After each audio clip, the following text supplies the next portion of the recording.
Petit message avant le début de la vidéo, cette vidéo risque d'être remplie de spoils, mais que de l'anime, alors attention.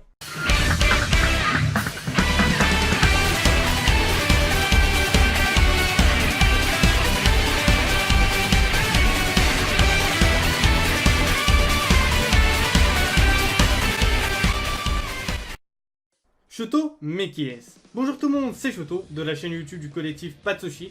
On se retrouve pour ma toute première vidéo sur cette chaîne. Dans cette vidéo, je vais vous raconter la vie de Todoroki Shoto de la saison 1 à la saison 3, épisode 22 de l'anime My Hero Academia. Étant petit, Shoto gagna deux pouvoirs. La glace venant de sa mère, Rei Todoroki, et le feu venant de son père, le deuxième plus fort héros, Andy Todoroki, d'où le nom des héros est Endeavor. Petit accent anglais. Sa vie n'a toujours pas été rose. Son père força sa mère à épouser, non pas par amour, mais pour concevoir un enfant avec un alter super puissant qui puisse battre le numéro 1 des héros, All Might. Il n'avait que 5 ans lorsque son père décida de lui faire suivre un entraînement très dur et cruel afin de le rendre plus fort. Sa mère tenta de le protéger, enfin. En outre, il n'avait pas le droit de fréquenter ses frères et sœurs qui étaient considérés comme des échecs par Endeavor. Au contraire de Shoto qui était son chef-d'œuvre, avec son alter très puissant. Celle-ci tomba peu à peu dans la folie et à cause des mauvais traitements de son mari, lorsqu'elle aperçut le côté gauche de Shoto, celui qui remettra le plus à Endeavor, elle lui versera de l'eau bouillante sur le visage en lui disant que son côté gauche le répugnait. Après quoi, elle fut envoyée à l'hôpital psychiatrique, ce qui affecta beaucoup Shoto depuis et détesta son père à un point où il refusa d'utiliser son pouvoir de feu. Il arriva dans le lycée de Yuei par recommandation, en passant bien sûr des tests. Il a le même regard que son père, ce qui déplaisa à plusieurs personnes comme Inasa Yoarashi.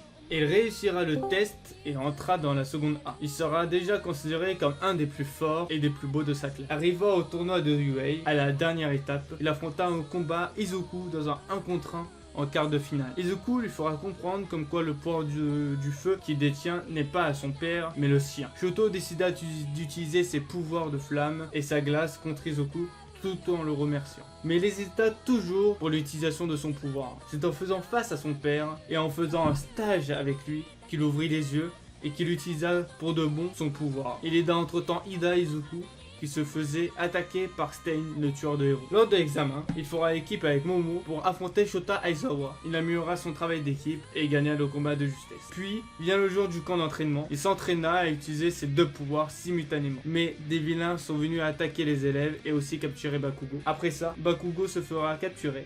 Et Shoto, Izuku, Tenya, Enziro et Momo décida d'aller récupérer Bakugo. Shoto créa une sorte de petite piste de glace pour que Izuku, Tenya et Enziro aille plus vite récupérer Bakugo. Après cela, Bakugo se fera récupérer par ses alliés. Arriva ensuite l'examen du permis de héros professionnel provisoire. Shoto fut la première personne de la classe de Yuei, la seconde A, après avoir fini la première épreuve, mais échoua la seconde et dernière car il s'est disputé avec Inasa à cause de son père et a failli blesser en même temps une des personnes venant du lycée de Ketsubutsu. J'ai un bon accent japonais, je trouve quand même, Ketsubutsu. Inasa et Shoto se pardonna mutuellement, mais leurs aventures ne finira pas, car ils peuvent tous les deux, et les autres calés de cette deuxième épreuve aussi, peuvent passer un stage de 3 mois au bout duquel ils passeront un examen individuel pour avoir leur permis provisoire de héros.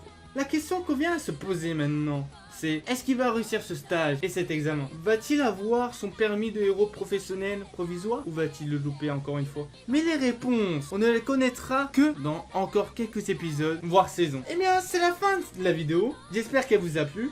N'hésitez pas à me dire dans les commentaires les personnages que vous voulez que je raconte leur vie. Pas de spoil venant du manga ou scan dans les commentaires, je vous en remercie. Je vous dis à plus pour une prochaine vidéo. C'était Shoto et bye.